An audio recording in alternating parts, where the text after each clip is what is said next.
Drummerly.com Unlimited Drama Series. The night before my wedding, I stood outside the bridal suite door at the Willowbrook Manor, holding 2 cups of coffee I'd brought for my fiancée Sarah and her maid of honor, when I heard them casting votes on whether I was worth keeping. "Okay, ladies, final tally," Sarah's voice carried through the heavy oak door, sharp with authority. "All in favor of me dumping David tomorrow instead of going through with this charade?" My hand froze on the doorknob. Coffee sloshed over the rim of 1 cup, burning my fingers. "I vote yes," came the nasal voice of Sarah's best friend Jessica. "Honestly, Sarah, you could do so much better. David's controlling, he's got no real ambition, and let's be honest, he doesn't fit into our world." "Agreed," chimed in another voice, I recognized as Melissa, Sarah's law school roommate. "Plus, did you see how he acted at the rehearsal dinner? Making jokes about your family's money? So inappropriate." "But the deposits are already paid," Sarah said, and I could hear her pacing in those expensive heels she'd bought specifically for tonight. "My parents will kill me if I waste another $50,000.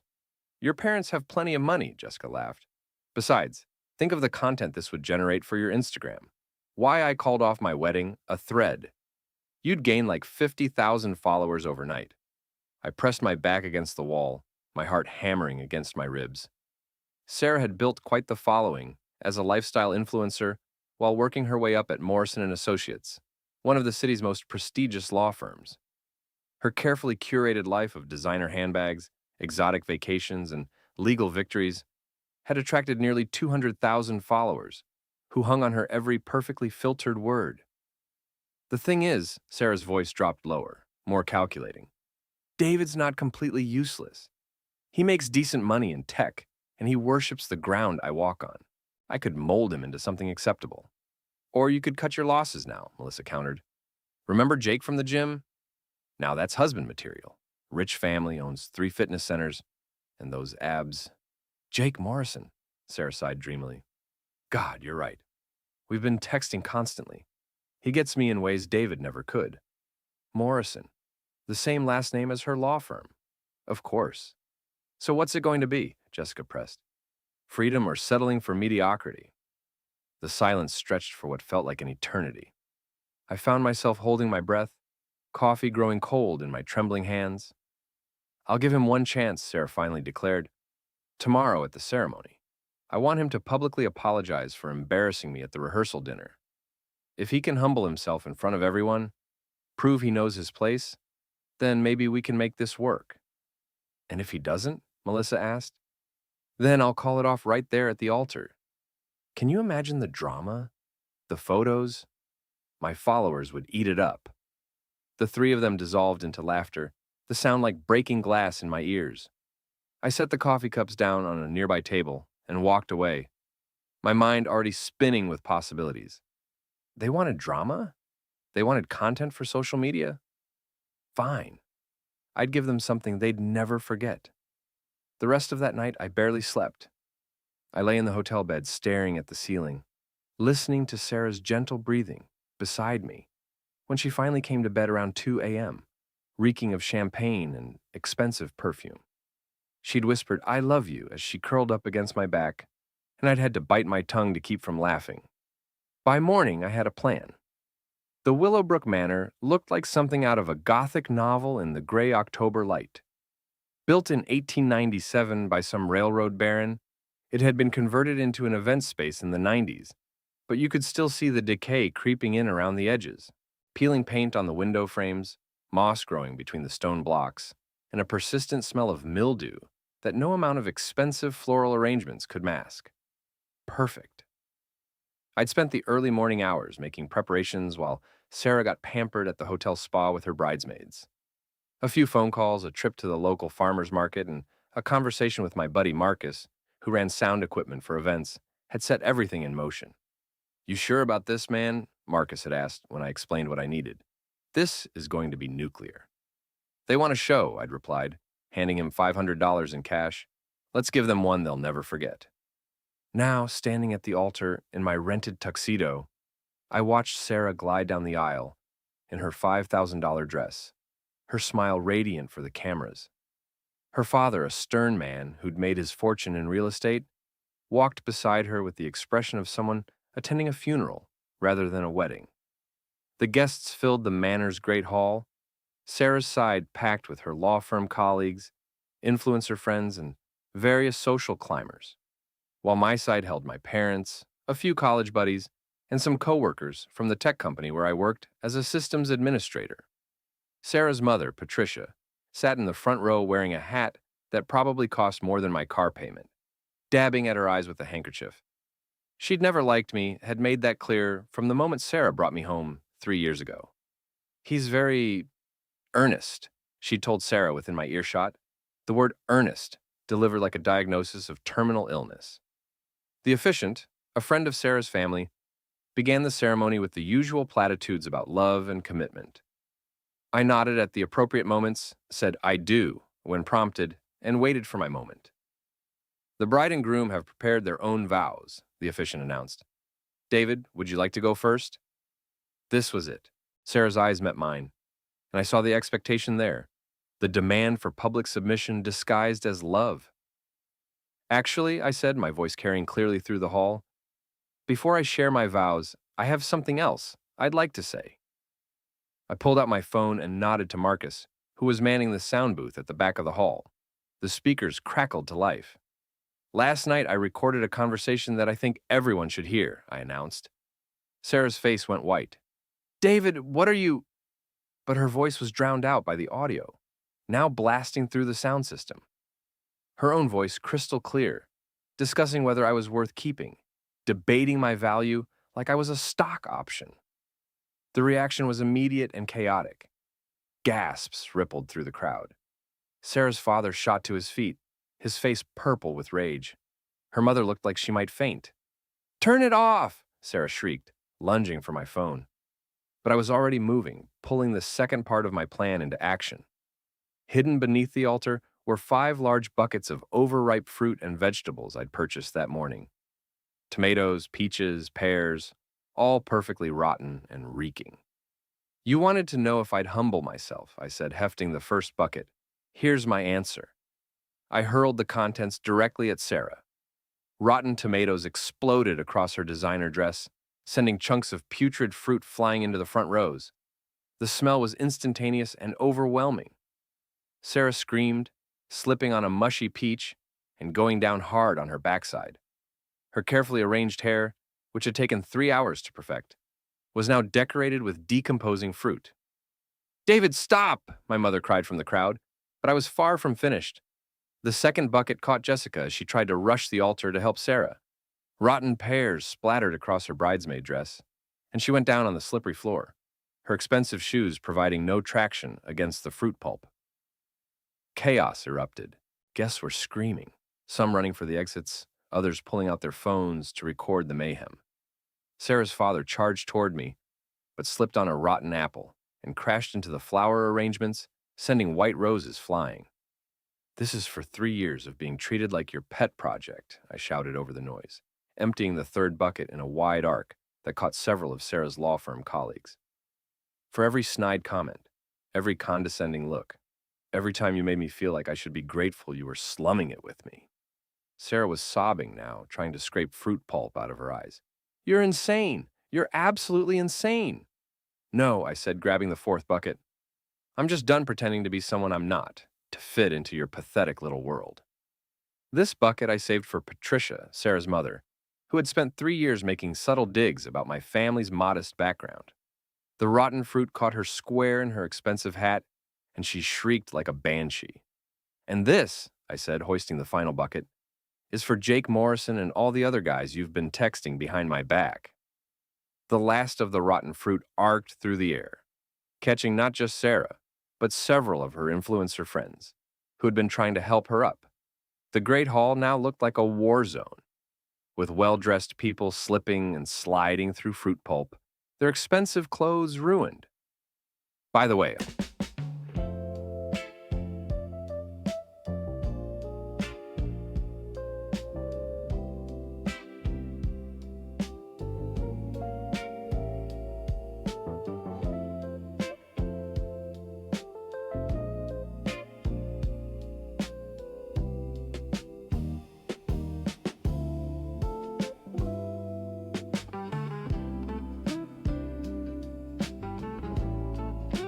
I announced, my voice still carrying clearly through Marcus's sound system.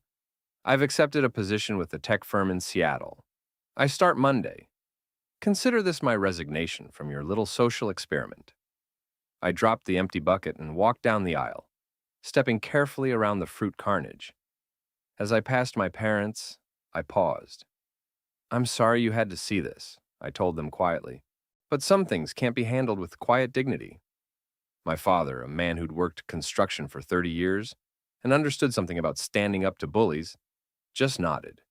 Do what you have to do, son. Behind me, Sarah was still screaming, her voice hoarse with rage and humiliation. I'll destroy you for this. I'll ruin your life. Everyone will know what kind of psychopath you are. I turned back one final time, surveying the chaos I'd created. Rotten fruit dripped from the manor's ancient chandeliers. The wedding cake had been knocked over in the melee, white frosting mixing with fruit pulp on the floor. Sarah's perfect influencer life was literally and figuratively in ruins. Looking forward to the content, I called back to her. Don't forget to tag me. Then I walked out into the gray October afternoon, breathing free air for the first time in 3 years. 6 months in Seattle had been exactly what I needed. The tech job paid well. The city was full of people who didn't care about your family's pedigree or whether you knew which fork to use for the salad course. I'd found a decent apartment in Capitol Hill, started going to a gym where nobody knew my history, and began the slow process of rebuilding my life. But I'd also spent those months planning. Every notification from Sarah's social media accounts, every tagged photo from her friends, every article about the wedding day disaster that had gone viral on TikTok and Twitter, I'd monitored it all.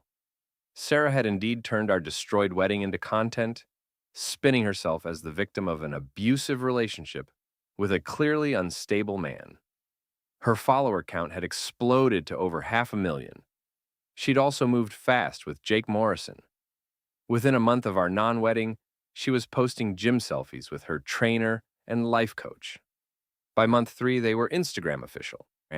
By month 6, she was living in his downtown loft and had been promoted to senior associate at Morrison and Associates, a promotion that surely had nothing to do with her new relationship with the founding partner's son. The irony was delicious. But what really caught my attention was something most people wouldn't have noticed. In the background of Sarah's carefully curated posts, I could see the cracks forming. Jessica and Melissa, her former best friends, were notably absent from recent photos. Her parents had stopped appearing in her content entirely after a cryptic post about toxic family dynamics.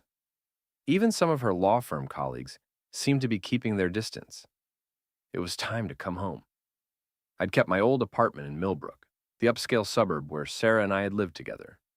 Technically, the lease was in my name, though she'd been staying there since I left. When I showed up unannounced on a Thursday evening in April, I found her entertaining Jake in what used to be our living room. Hello, Sarah, I said, using my key to walk right in. She nearly jumped out of her skin, spilling wine all over her white designer couch. Jake, who was even more ridiculously handsome in person than in photos, shot to his feet like he was ready for a fight. What the hell are you doing here? Sarah demanded. This is harassment. I have a restraining order. No, you don't, I replied calmly, setting down my suitcase. I checked. You filed for one, but it was denied because throwing rotten fruit at someone once doesn't constitute a pattern of stalking behavior. Also, this is my apartment. My name on the lease, my security deposit. Jake stepped forward, all 6 feet of sculpted muscle and expensive athleisure wear. I think you should leave, buddy. I don't think we've been properly introduced, I said, extending my hand with a smile. David Chen, you must be Jake Morrison, the trust fund baby who's been playing house with my ex-fiancée. His face darkened. Trust fund baby? Oh, did Sarah not mention that part? I asked innocently. How your daddy owns the law firm where she works. How convenient that she got promoted right after you two started dating. But I'm sure that's just a coincidence. Get out, Sarah hissed. Get out right now, or I'm calling the police. Go ahead, I said, pulling out my own phone. I'll call them too. We can discuss how you've been living in my apartment without permission for 6 months. I'm sure they'll find that interesting. The truth was I had no intention of actually kicking her out. Not yet. This was just the opening move. What do you want? Jake asked, his voice tight with controlled aggression. Just to talk, I said. It's been 6 months, after all. I thought we could catch up. Sarah, you look different. She did. The stress was showing around her eyes despite the professional makeup. Her Instagram posts might have been getting thousands of likes, but up close, I could see the toll it was taking. You look exactly the same, she replied coldly. Still a bitter little man who can't handle being rejected. Rejected? I laughed. Is that the story you're telling yourself? You were planning to humiliate me at our wedding, Sarah. I just beat you to it. That's not, she started, then caught herself. Not what? Not true? We both know what you and your friends were discussing that night. The only question is whether Jake here knows about your little voting session. Jake looked between us, confusion creeping across his perfect features. What voting session? Oh, this is Rich, I said, settling into the armchair that used to be mine. Sarah, you didn't tell him about the vote? About how you and your bridesmaids were deciding whether I was worth keeping? About how you were already texting him behind my back? That's enough, Sarah snapped, but I could see panic flickering in her eyes. Or maybe you didn't tell him about the other guys you were texting. Because Jake, buddy, I hate to break it to you, but you weren't the only one she was keeping on the back burner. This was a bluff, but it hit her. He just gave me a massage. That's it! Remember, I won't be a cuckold! Watch more on Grammarly.com. Home. Jake's jaw tightened and he turned to look at Sarah with new suspicion. He's lying, Sarah said quickly. David, you need to leave. Now. I'll go, I said, standing up. But I'll be back. This is my apartment, after all. And Sarah, you might want to check your Instagram analytics. I noticed your engagement rates have been dropping lately.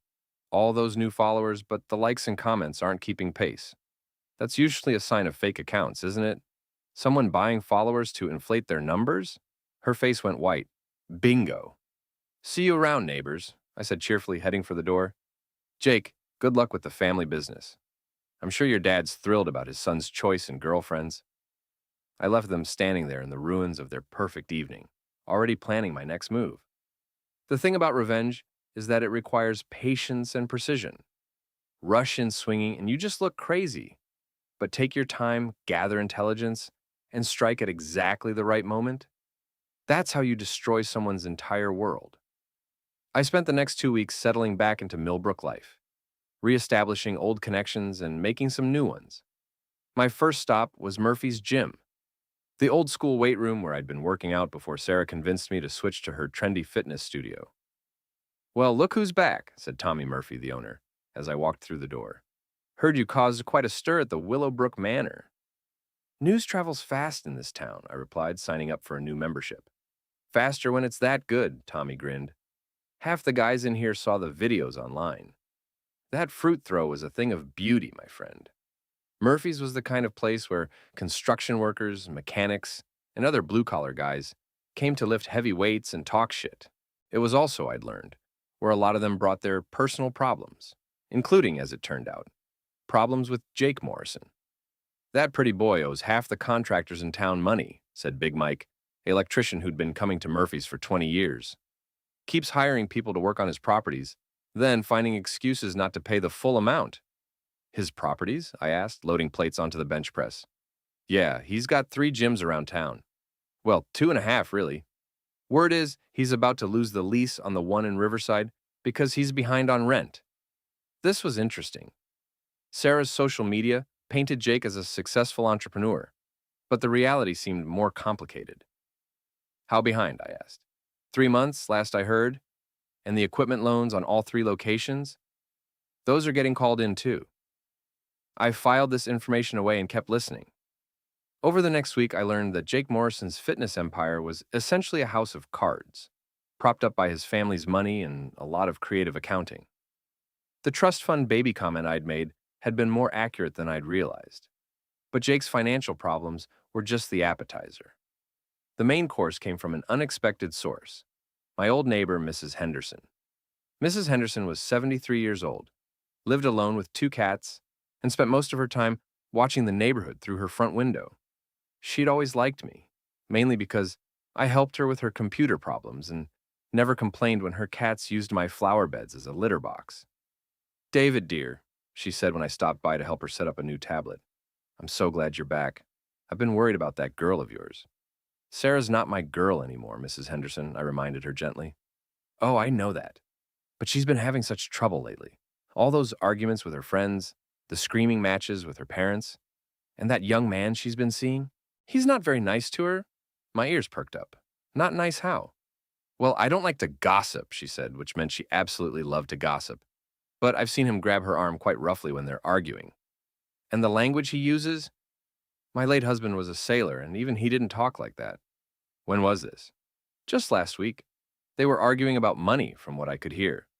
Something about her needing to ask her parents for help, and him saying she needed to pull her weight, or he'd find someone who would. I helped Mrs. Henderson with her tablet, and filed away this information too. Sarah's perfect relationship was apparently not so perfect behind closed doors. But the real gold mine came from an unexpected source, my old college roommate Pete, who now worked as a private investigator.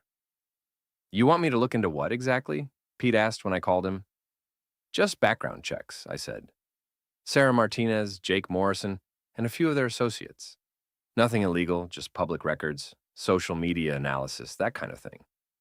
This is about the wedding thing, isn't it? This is about making sure I have all the facts before I decide what to do next. Pete was quiet for a moment. David, I've known you since we were 18. You're not the vengeful type. What did they do to you?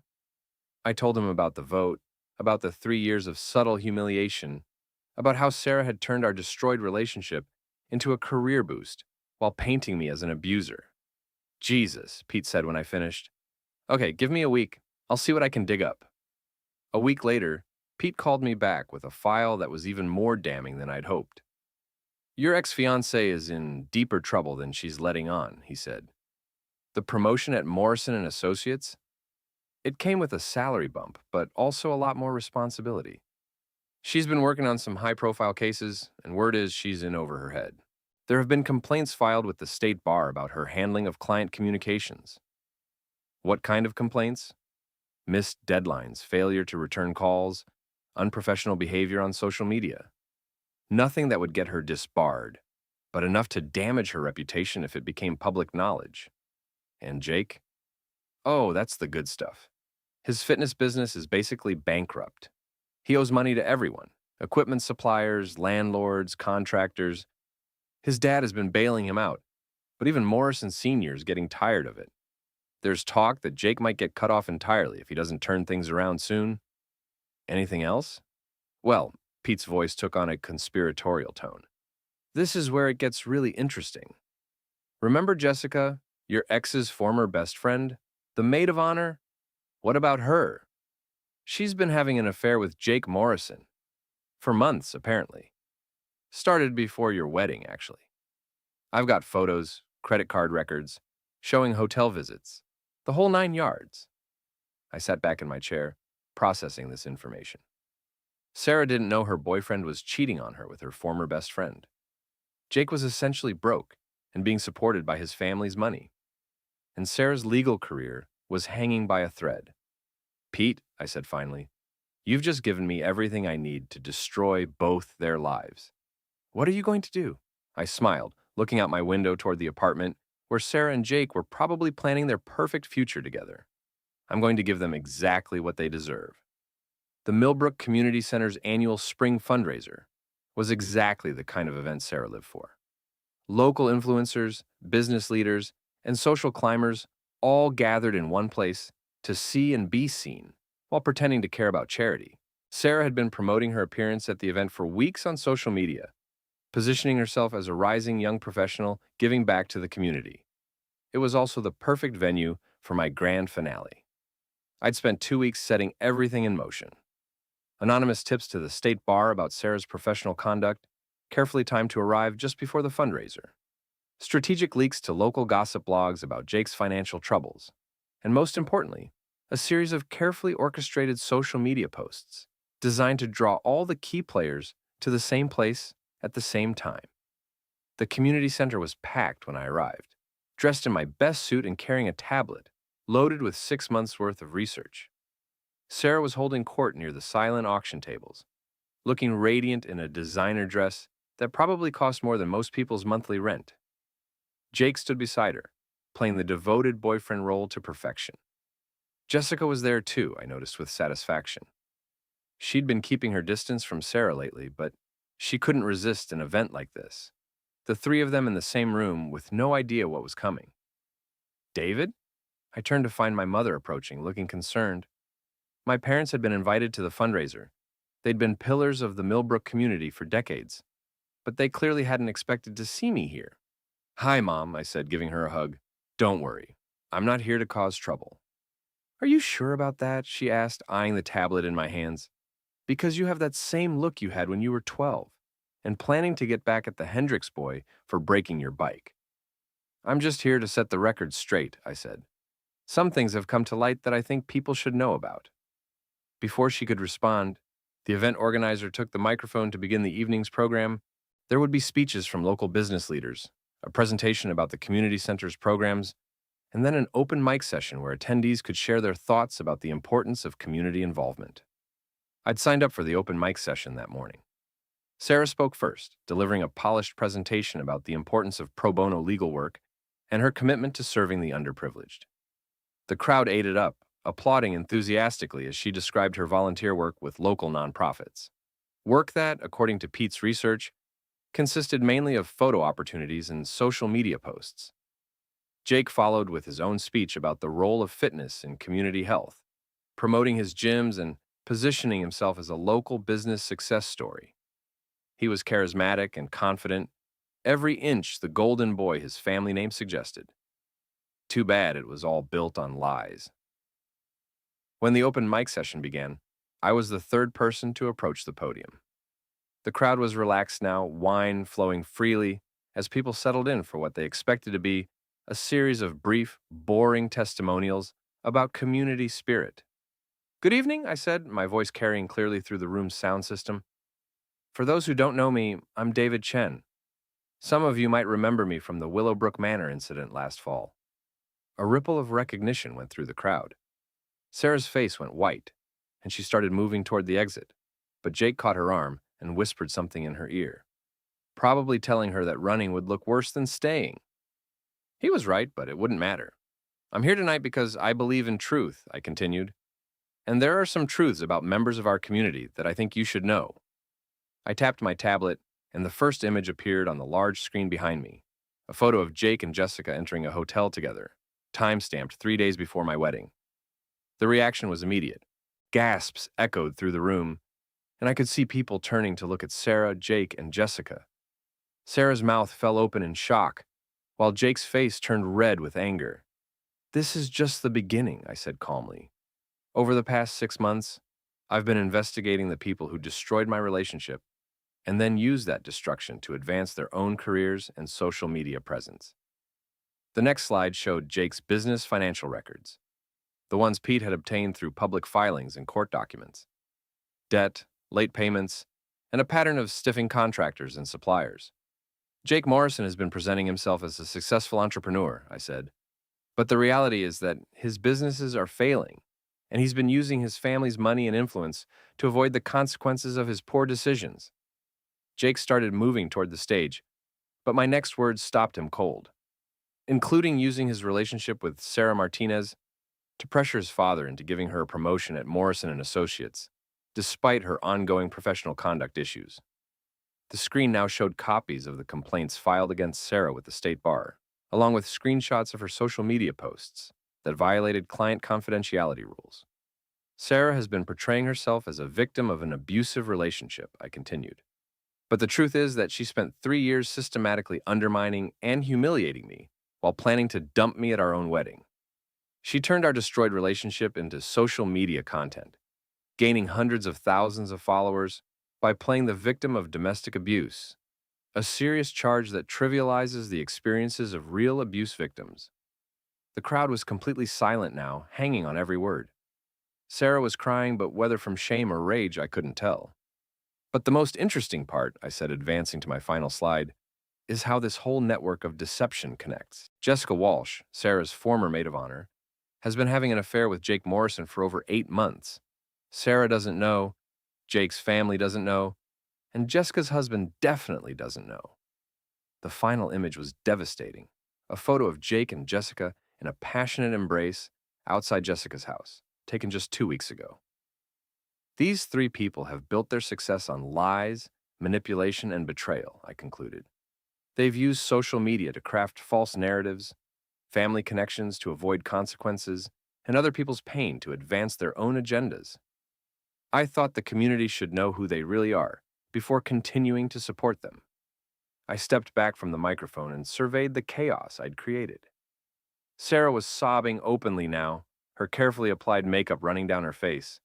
Jake was shouting something about lawsuits and defamation, but his words were lost in the general commotion. Jessica had disappeared entirely, probably making a run for her car. The crowd was buzzing with shocked conversations, phones out as people tried to process what they'd just witnessed. Some were already posting about it on social media. Sarah's downfall would be as public and viral as her rise had been. And that, I said, picking up my tablet and walking toward the exit, is how you destroy someone's entire world without throwing a single piece of rotten fruit. As I reached the door, I turned back one final time. Sarah was surrounded by concerned friends and curious onlookers, her perfect influencer facade completely shattered.